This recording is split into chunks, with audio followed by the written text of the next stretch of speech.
You've got a pretty extensive background in music. Tell us about how you got started rapping, about your rap career. I got started rapping with my cousin. He was like a brother to me growing up. We always spent a lot of time together. And we started a group. We started with just recording on tape recorders, anything you could find. I had a boom box, like a stereo, and it had a mic on it. So we would press and hold, record, and talking to the mic on the stereo while the beats was playing somewhere else to be able to just get the experience and feel like we was actually recording for real. And that's how it got started. We just kept doing it, running through tapes, cassette tapes. Eventually, I was able to get a handheld tape recorder, so we started running through cassette tapes. Then I'm showing my age here for real, but then I ended up getting a CD-ROM computer that had a mic on the screen, and that just kind of elevated everything, because then I started researching recording softwares and different ways to be able to make the music sound a little bit more presentable and competitive. So that's how I started, with me and my cousin. Even prior to that, me and a guy that I was in class with in school, in middle school, we wrote a song about people with stank breath. That was my very first song written ever, and it was comedy, like pure comedy. But that's how I started. Yeah. Okay, cool. That's real. That's real. That's real. Okay, and as an artist, I noticed that you take pride in touching the people in Jackson, getting out into the community, that sort of thing. This is shown through your platform, Exchange Jackson. Right. So tell the people a little bit about Exchange Jackson and what you like to accomplish with it. Exchange Jackson was a platform that I created specifically to be able to give artists the opportunity to really hone in on their crafts of performing. In today's climate, music business, with streaming being so prevalent, the one main way that artists make money is through performances. So what I wanted to do was kind of, in my years or the start of my career, we had a lot of open mics around the city that we can go to, whether it was West Lounge or Floods or Dreams at the time. You'd be able to go to different places, nightlife, free lines on college nights. Some people had the opportunity to perform now. So it was a lot of different mediums and places that you could perform. Now, not so much. We don't have a lot of places where artists can go and really just hone their skills of performance. So I created Exchange Jackson, where hosts to be able to change that, basically kind of be a remedy to that, create a community of people who come in and they actually like supporting the arts. So as opposed to going to open mics where you just have a lot of artists and you performing for a lot of artists, it's actually people who like to consume Mississippi's music that's there, and they're actually fans, and you can make fans at the Exchange. So that was the purpose, and I called it the Exchange to have the artists learn how to interact with the consumer.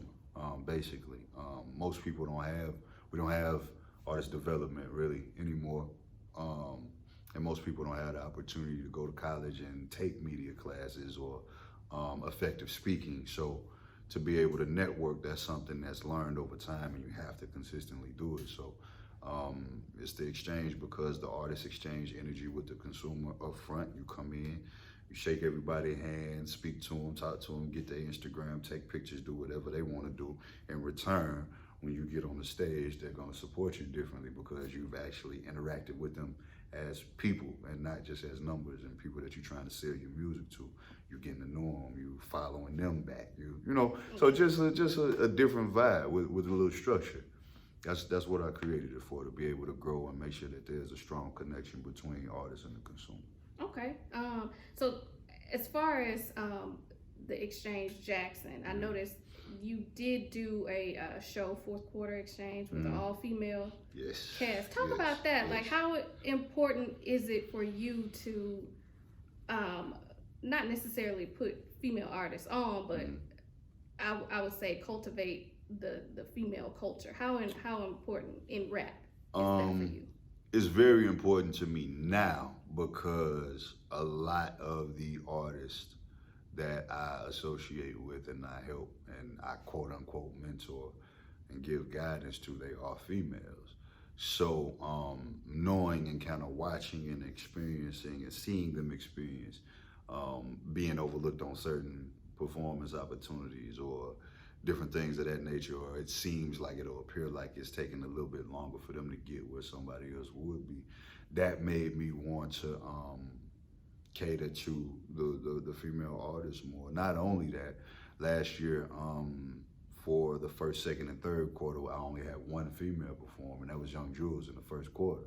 So I wanted to change that. I didn't want the female artists that we have here and in surrounding communities to feel like I was only doing this for the people that I was close knit to, or the male artists.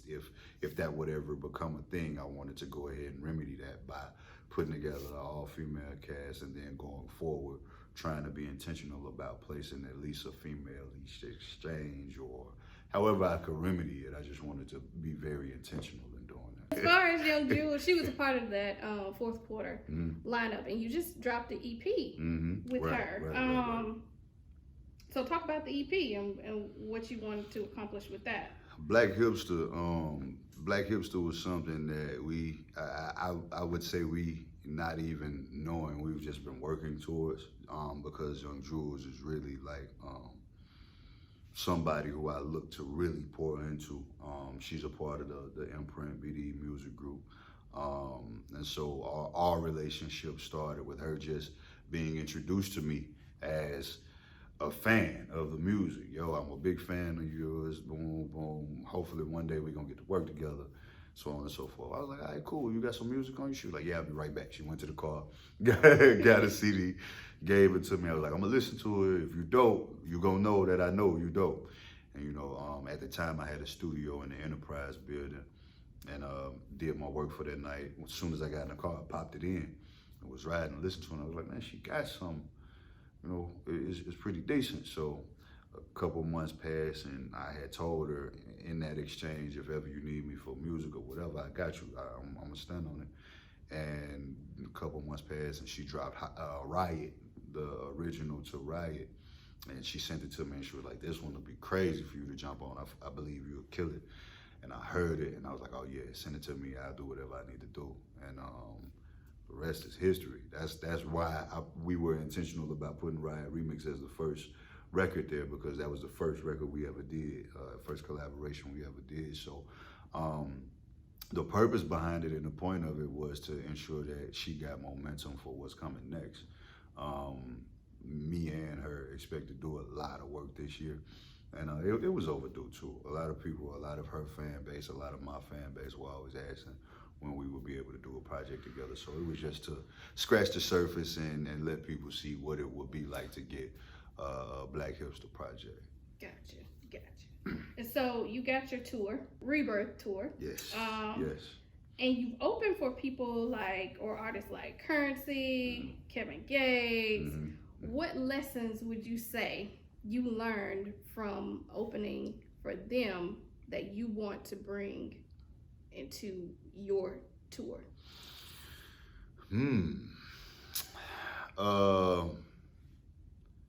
I would say work ethic. I would say work ethic and business presence, as well as delegation. One thing that I take away from them, the experiences were both times and both shows that you just named in particular. It was somebody else that I was dealing with that was actually putting together everything. They had a tour manager, or for this particular, whichever particular show, a promoter that came out ahead of time to make sure everything was good. And then the day of, the promoter was at the venue all day, and they got there whenever they got there. But being able to delegate has been something that's been very hard in my career for me, because I'm the type of person that if I delegate it and it ain't done in the time that I need it to be done, I take it back and do it myself. And that's, you know, that can be very time consuming. So that aspect of having a team or at least hiring great help, it drilled that home for me. What I would want to portray to the artists is that these are people who come to the market and they have sold out shows. We too can eventually get to a point where our shows are sold out right here. We just have to work. A new decade is here. Yes. What's something you want to accomplish that you haven't accomplished already? I'm working on one of them, which is to actually do a tour. This is my first tour ever, the Rebirth Tour.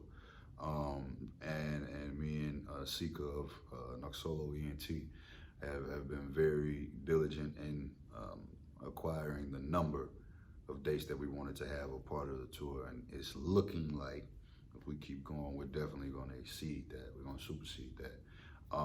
Just so far by word of mouth and people wanting us to come back. So far, we've had 2 dates as of today. We've had 2 dates, Hattiesburg and New Orleans, and both really absolutely loved us. Like the owners are like, yo, what can we do? When can you come back? So with that happening, I absolutely think that's the biggest thing on my list to complete would be the tour. After that, it would be consistency, having consistency with my music.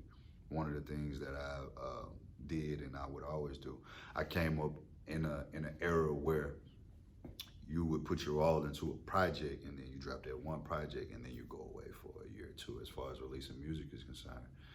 And you do everything else until the time comes back for you to be able to release another project.